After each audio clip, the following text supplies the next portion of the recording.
Good morning, everyone. Today's topic is on receptivity for God's grace. Some of you might have noticed wasn't around for a week, and some of you who didn't notice, that's also alright. I won't hold it against you. I had gone on a pilgrimage to Calcutta and Varanasi, and I'd gone with a group of 5 young students from our community in America, Ananda Village. Most of you are aware of that place, and you've seen we have a school. So these were high school students, 3 of them, and 2 teachers accompanying them. And the teachers were also all my age, so essentially we're a young group. And so this is part of their yearly school program that they travel to different countries. They go to South America, they're all over America, do service projects, and so this is their final year, these students, and so they wanted to come to India, primarily because all 3 students' parents are devotees, Kriyabans, and one of them, it's also one of the ladies, the little students, was also a Kriyaban, so they really felt they wanted to come to India. So they're now in Babaji's cave, and then they go to Rishikesh, and I was to join them for Calcutta and Varanasi. But it wasn't an ordinary pilgrimage, because normally when we go with devotees, really, for our whole thing is, okay, we get to the place and we meditate, then we get to the next place, we meditate. We couldn't do that with these children, because it was more about also just feeling India, seeing a larger picture, trying to, get them introduced to the culture. But we also obviously went to all the places that are important in our lineage, to Yogananda's house, to Serampur, Swami Sri Yukteswar's ashram, and all those little places in Calcutta and Varanasi, Lahari Mahashaya's place. And because we were not doing the standard, just get to the place, find the place, this is where Babaji met Yukteswar, meditate 2 hours. This is where Yogananda received cosmic consciousness, meditate 2 hours. Because we were not doing that, I had an interesting opportunity to tune more into the intermediary steps that are the more mundane aspects of our Guru's lives, rather than those that we assign this cosmic importance to, like, oh, this is where Babaji was, this is where cosmic consciousness Yogananda experienced, this is where Sri Yukteswar made him a monk, this is where, we have all these events that we're well aware of, and we're always going for those events. We're going to those places to experience that moment if we can. But somehow we forget all the little stuff that made Sri Yukteswar, Yogananda, Lahari Mahasaya pretty human in a sense. And because it was a little bit of a superficial pilgrimage, I had an opportunity more to tune into that. We went to Yogananda's college in Serampur, and just looking at the college, I just immediately had this thought, this vision of Yogananda wearing a school dress, having a bag, these heavy books, he's laughing, he's playing pranks with his friends, he's yawning in class, getting bored at what the teacher is saying. I mean, all those things that I do, you do, we do. And not just that, okay, then he went and meditated, and so therefore this is where. But the only difference between Yogananda doing all these things and his meditation is that there's actually no difference for him. At no point was he further away or closer to God, whether he was meditating or whether he was playing pranks with his friends as a child. And the same where, like, this is the place where Babaji and Sri Yukteswar met, and even though, there were a lot of people, they were just sitting, chewing pan, talking. I mean, they had no idea what took place there. And so we also didn't get the opportunity to, just be there silently. So I was more tuning into the steps Sri Yukteswar would have taken to get there. Just those little steps. And at no point was he further or closer away from Babaji in those steps than he was when he actually met Babaji physically. So this whole thing about everything that we do, every moment, is as important as our deepest meditation, is as important as the samadhi we are yearning for. Because at no moment is God away from us. At no moment is he somehow elsewhere, that when we get to meditation, then he says, okay, now I'm going to come to you. Now I'll be closer. And it's important for us, we need a temple, because we go into the temple, we just get into a receptive frame of mind. Okay, I'm going to this place. When we get into meditation, it's like, now I'm receptive. And then the moment we come out, suddenly we make the shift. We say, now I'm no longer receptive, now I'm me. Here I was with God, and here I'm without God. With God, without God. We play this game every day. That, okay, in the 10% of my day when my hands go here and my eyes close, that's me being with God. And then when my hands go down and my eyes are open, that's me. Just normal, nothing different. And just being there and tuning into Yogananda's life in those ways, Sri Yukteswar's life, and especially my favorite part was Lahiri Mahashaya's place. It was the first time I went to Varanasi. And you're just walking in these tiny little lanes, and trying to find Lahiri Mahashaya's house, and we come upon it. They don't allow you in. So here you are just standing in front of his door in this tiny little lane. Cows are passing by and bikes are passing by and people are shouting and spitting and pan and all that's happening right here, and you're just sitting there trying to tune into Lahiri Mahashaya's vibration. It was just so powerful because all I could feel was Lahiri Mahashaya walking in those streets, carrying a briefcase, his little account, bookkeeping things in his briefcase, going to a desk, sitting on a desk. These are things I do every day, every moment. I sit on desks. But he's with God even when he sat on desk. He was just there. Not at any moment was he not. Why? Not because he's an avatar, not because he meditated a lot before, because he chose to be with God at each moment. It's an actual conscious choice. And in just feeling this whole play, just watching this little drama that all these great souls played out, I just realized how much of my life I'm wasting. Just waiting for the time when I actually get into the receptive mode. It's just like, this is me being receptive. How much of my daily moments I'm wasting. When Lahiri Mahashaya tried to miss the same cow dung I was trying to miss, he was with God. I'm trying to miss it, and God's not even like a tiny bit in my mind. The only thing in my mind is the cow dung, my foot, me getting dirty, having to wash it off. It's hard to communicate these things because this is so normal for us, but in that moment it was just absurd. I said, what am I doing? How completely useless have I made all these processes when each process is a tool for me to receive God, to recognize God, to know that He's always there, because He is. It's not like He's gone anywhere. We're talking about God's grace as if it's something that, it's going to worry. We have to bring it into our lives. And that's true. But it's just right here. It's just, right here.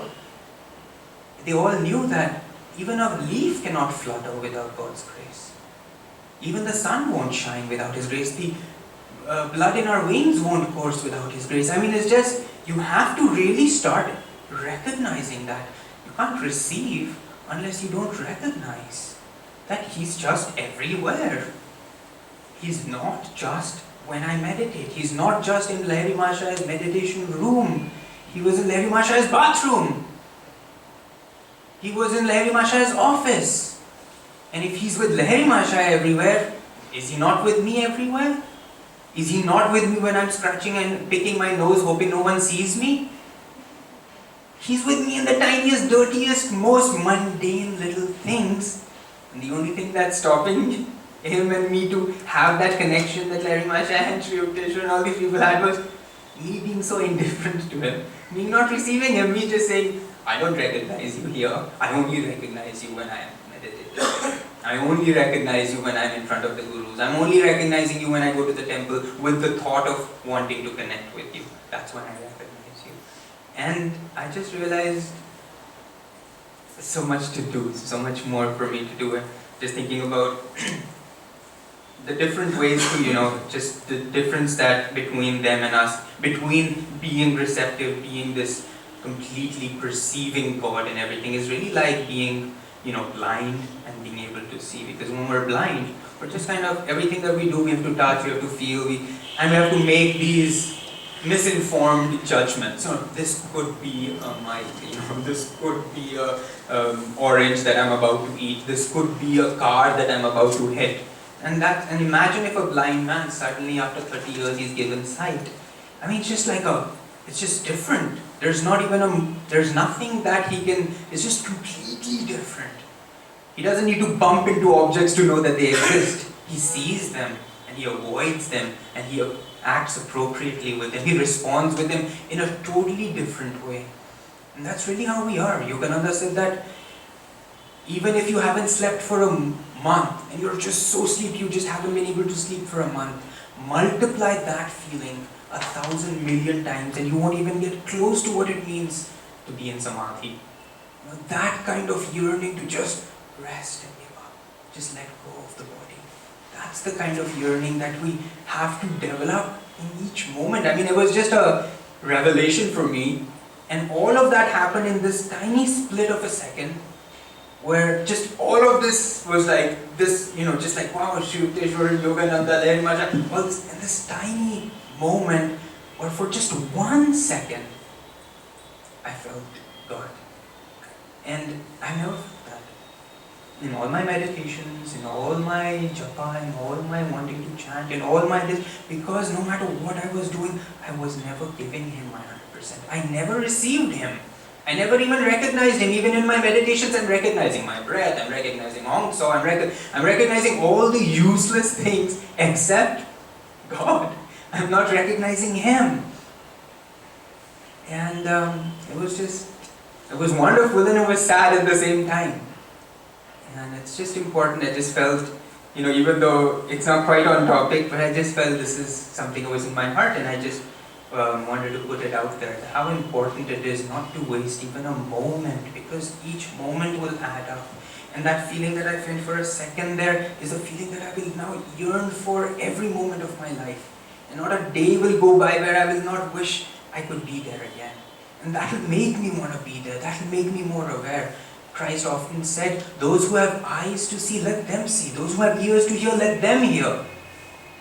We don't have the eyes, we don't have the ears, we're not perceiving things. Imagine you're in this crowded subway or wherever, and a very old friend of yours is coming. But you just don't recognize him, you don't see him. He passes by, that's it. There was no more chance for an encounter. And had you recognized him, imagine how different that would be. It's just those are the two options. You either recognize him or you don't. There is no in between. So, Swami Kriyananda, I was just listening to a talk of his. He said the commitment to the spiritual life has to be absolute. Because it's either that you choose joy or you don't. There is no, I choose both. There is no both. And he's not talking about in general, where I say in general I'm choosing God. He's talking about the every moment that counts. And with every breath, do I choose God? Or do I choose just my breath, my life, my regular self? And just how important it is that if we want to receive God, we have to start recognizing Him. We have to start seeing Him in everything. We have to start feeling Him in everything. In every step that I take it with God. Every time I brush my teeth, I brush with Him. Each drop that falls on me from the shower is Him cleaning me. That's how you will receive Him.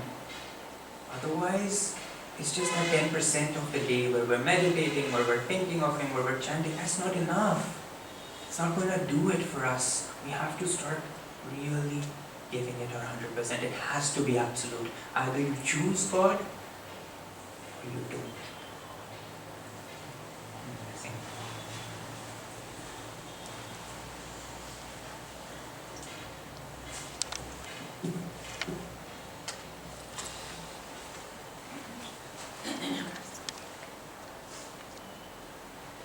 There is a chapter in the book Autobiography of a Yogi, and that chapter is called We Do Not Visit Kashmir.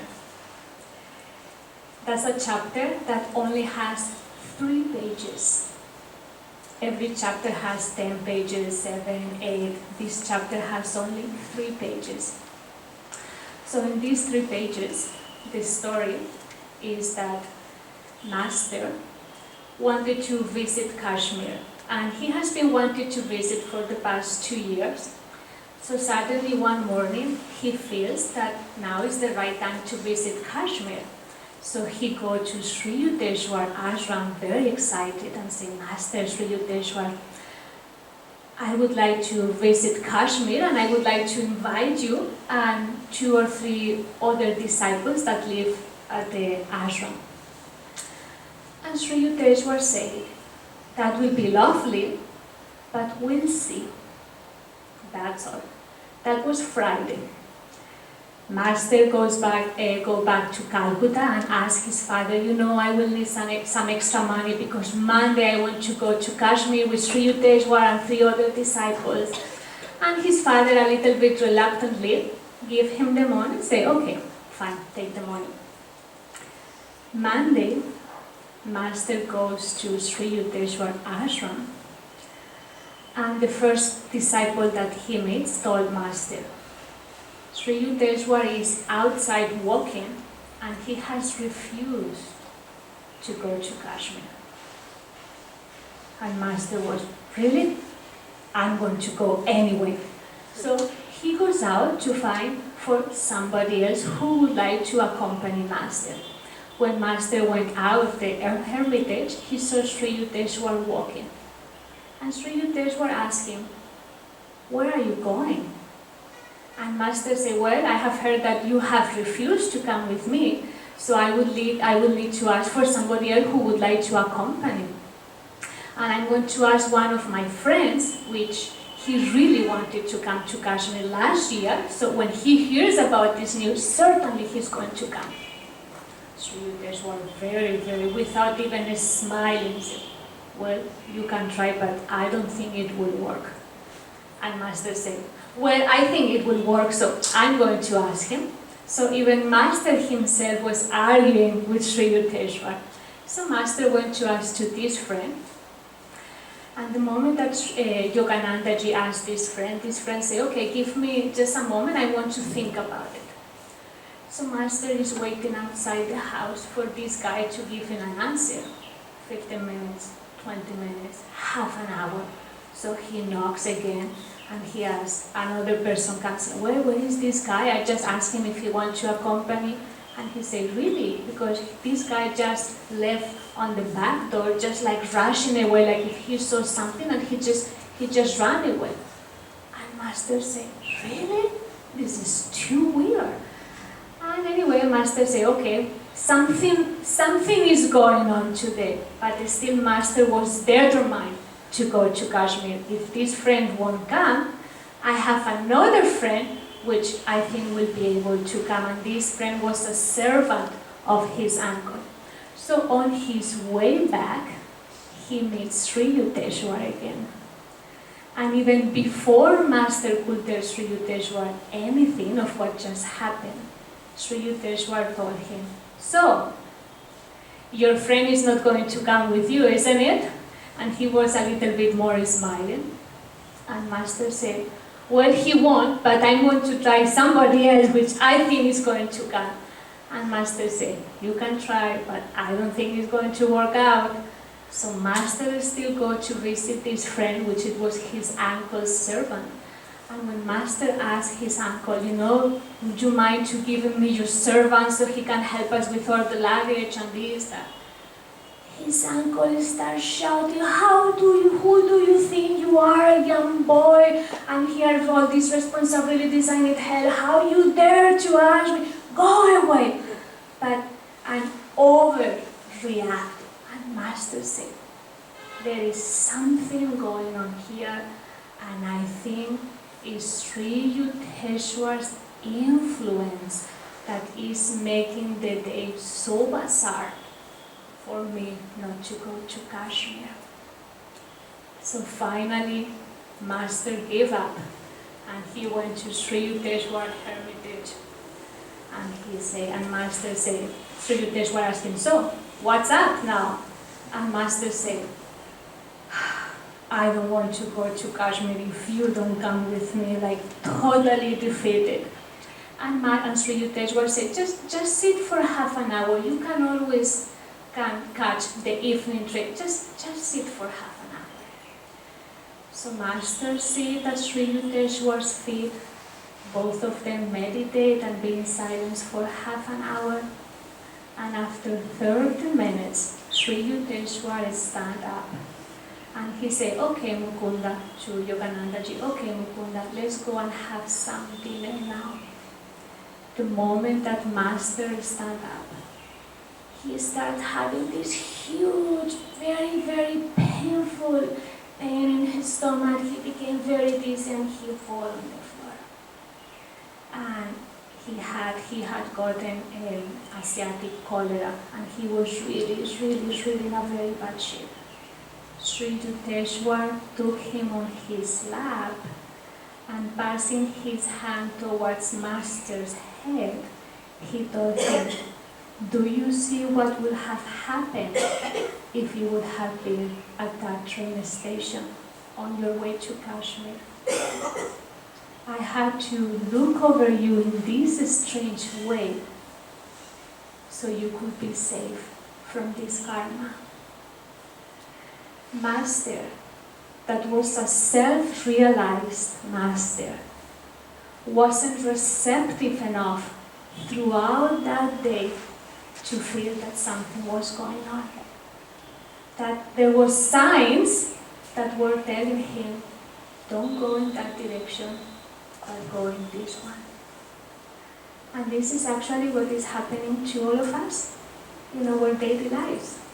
The universe is telling us so many times, don't go in this direction, go in the other one. You shouldn't do this, you should do that. And Master is very busy with our messy lives. And it takes a lot of receptivity to listen for those signs.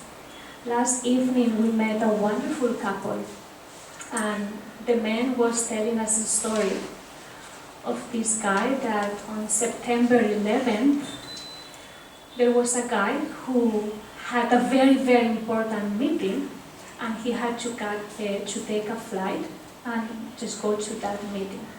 That very morning, that person got very extremely sick and he couldn't catch that flight. That guy was extremely upset. He was so mad. My God, this was such an important meeting. I can't believe this is happening to me. This meeting was going to change my life and I'm so sick I couldn't take that flight. That flight was actually the flight that crashed with the Twin Towers. And thanks that he got sick, he wasn't on that flight and his life was spared.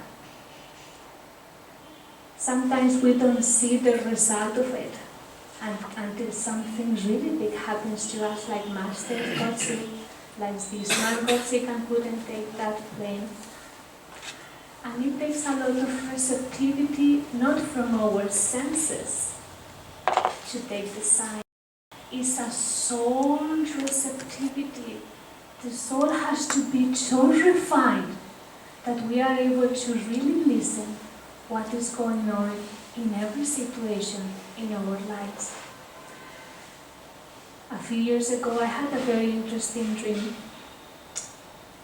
I want to believe it was one of our line of gurus, but I'm not sure, but for sure it was a very saintly person or an angel or I don't know what it was, but I know it was a holy person and it was all white. And that person was close to me, like Pavan is right now close to me. And this being of light was trying to tell me something. And I could see through the light that he was moving his mouth. And I was that close. And he was giving me a message. And I just couldn't get it. I was like I was deaf. And I couldn't hear. And in this dream, I was like, can't you speak loudly? I just can't hear you. I just can't hear you. I want to get the message. And he kept talking. And I was so frustrated because I couldn't listen the divine message that he was trying to tell me. And at some point, that being of light told me, you will never be able to get it just with your physical ears. Then I woke up. I still don't know what was the message he wanted to give me, but what I got from that dream is that we should really listen carefully behind each situation, not with our ears. We shouldn't only see with our physical eyes, but with the soul, to be receptive, to be able to receive what God has to give us. In the time of Jesus, where he was just giving, all these satsangs, people, hundreds of people will gather around him, just even to have a glimpse of Jesus. So wherever he walked, crowds of people will be around him. One of those walks, Jesus was walking, and at some point he said, he turns, someone has touched me. And his disciple told Jesus, but there are hundreds of people. Of course people are touching you. Jesus said, no, someone has truly touched me. I have felt like a power come out from me. So the person who touched him was a woman who had been sick for years. She had a disease that she was going to die. That disease could not be healed. And that walk, she saw him and she just touched him with such faith, with such receptivity.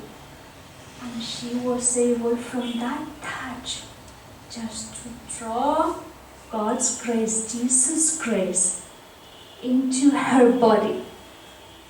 And she got healed forever.